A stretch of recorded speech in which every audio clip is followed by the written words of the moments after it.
Hello friends, आज मटर के अचार की रेसिपी लाई हूँ। ये परफेक्ट टाइमिंग है अचार डालने का।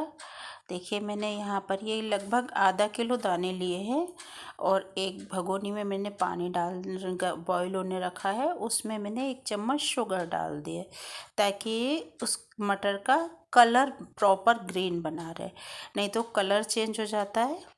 इसलिए मैंने उसमें 1 स्पून शुगर डाली हुई है ना। पानी अच्छी तरह से बॉईल हो गया है, यही वेट कर रहे थे। पानी बॉईल हो गया। अब हम इसमें बिल्कुल करेक्ट घड़ी में देख के 1.5 मिनट आप मटर को इसमें बॉईल होने दीजिए। सही 1.5 मिनट बॉईल होने दीजिए। उसके बाद में हम इन्हें ब्लांच कर रहे हैं मटर को, तो हम ओवर कुक नहीं करना, हमें इन्हें सिर्फ ब्लांच करना है। तो इसे 1.5 मिनट में ये देखिए बॉईल आ गया है। और इसके बाद में हम मटर को ब्लांच करने के लिए इस एक दूसरे बाउल में इसको स्ट्रेनर में हम निकाल लेंगे ताकि इसका ये सारा पानी निकल जाए। सिर्फ 1.5 मिनट बॉईल करना है। और मैंने स्ट्रेनर में स्ट्रेन करके इसको दूसरे भगोनी में ट्रांसफ़र कर लिया है। उसमें देखें मैंने क्यूब्स डाले हुए हैं, आइस क्यूब्स, ताकि ओवर कुक ना हो। ठंडे पानी में डाला हुआ है ताकि ओवर कुकिंग नहीं हो, क्योंकि हमें ओवर कुकिंग नहीं चाहिए है ना। इसके बाद आप मटर को निकाल कर 4-5 मिनट पानी में डाल दी रहने दीजिए। उसके बाद निकाल कर स्ट्रेनर से छान लीजिए और फिर किसी साफ़ कपड़े पर मटर को फैला कर और टॉवल से या किसी कपड़े से दबा दबा कर पोंछ लीजिए उनको।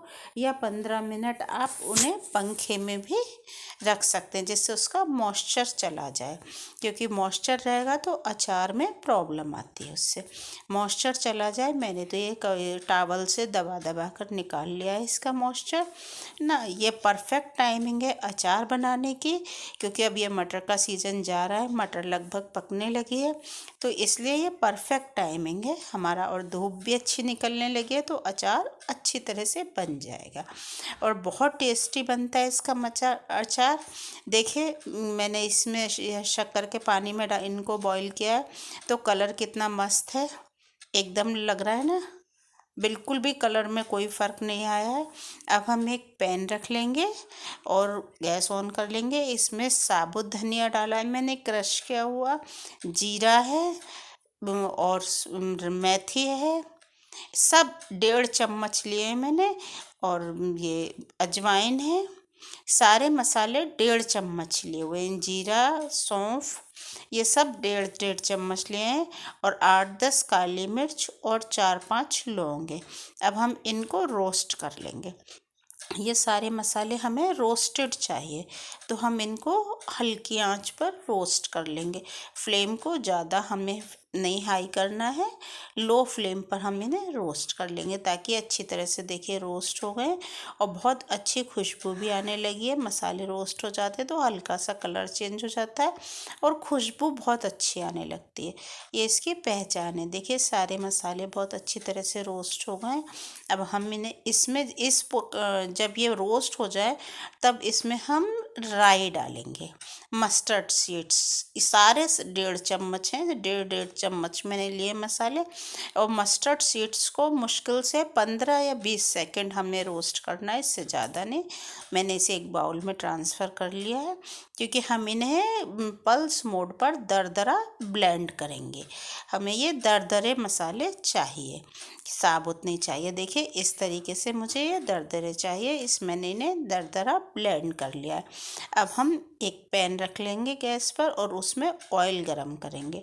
और जब उसमें से धुआं निकलने लगे तो गैस ऑफ कर देंगे। उसके 1 मिनट बाद हल्का ठंडा होने के बाद उसमें थोड़ी सी हींग डाल देंगे, ताकि हींग जले नहीं और हींग का फ्लेवर पूरा अचार में आ जाए। क्योंकि हींग का फ्लेवर बहुत अच्छा रहता है, इसलिए हींग का फ्लेवर ज़रूरी है ना, ये आ जाए। और आधा चम्मच हम कलौंजी डालेंगे। ये अगर आपको पसंद ना हो या आपके घर में कोई नहीं खाता हो तो आप इसे स्किप भी कर सकते हैं, लेकिन इससे टेस्ट बहुत इन्हेंस हो जाता है और देखने में बहुत अच्छी लगती है।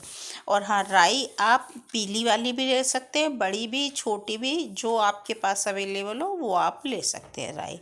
अब देखिए मटर अच्छी तरह ब्लांच हो गई है, इसको एक बाउल में ट्रांसफ़र कर लेंगे। इसमें ये जो मैंने दरदरे मसाले सारे किए थे पल्स मोड पर, उनको इसमें डाल देंगे। अब इसके ऊपर से हम ऑयल को बिल्कुल ठंडा करके ऑयल इसमें डाल देंगे सारे मसालों में। अब हम इसके ऊपर हम ड्राई मसाले डालेंगे, जो बेसिक मसाले हैं।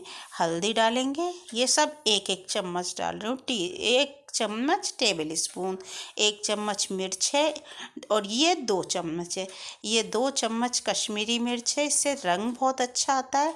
1 चम्मच काला नमक डाला है, टेस्ट बहुत अच्छा आएगा इससे। और 1.5 चम्मच सफ़ेद नमक डाला है। वैसे आप अपने टेस्ट के अकॉर्डिंग नमक डालिएगा, अचार में तो थोड़ा सा ज़्यादा ही नमक डालते हैं। तो ये नमक मैंने डाला हुआ है और इसको अच्छी तरह से हम मिक्स कर लेंगे, अच्छी तरह से चलाएंगे। अगर आपने अभी तक लाइक नहीं किया है तो लाइक कर दीजिए और सब्सक्राइब नहीं किया है तो सब्सक्राइब कर दीजिए। और ये हम इसमें विनेगर डाल रहे हैं, इससे हमारे अचार की लाइफ लंबी होती है, हमारा अचार अच्छा चलता है और इसमें खट्टापन आ जाता है जो टेस्ट में बहुत अच्छा लगता है। आप लाइक कर दीजिए और सब्सक्राइब तो करना बनता ही बनता है, तो सब्सक्राइब कर दीजिए।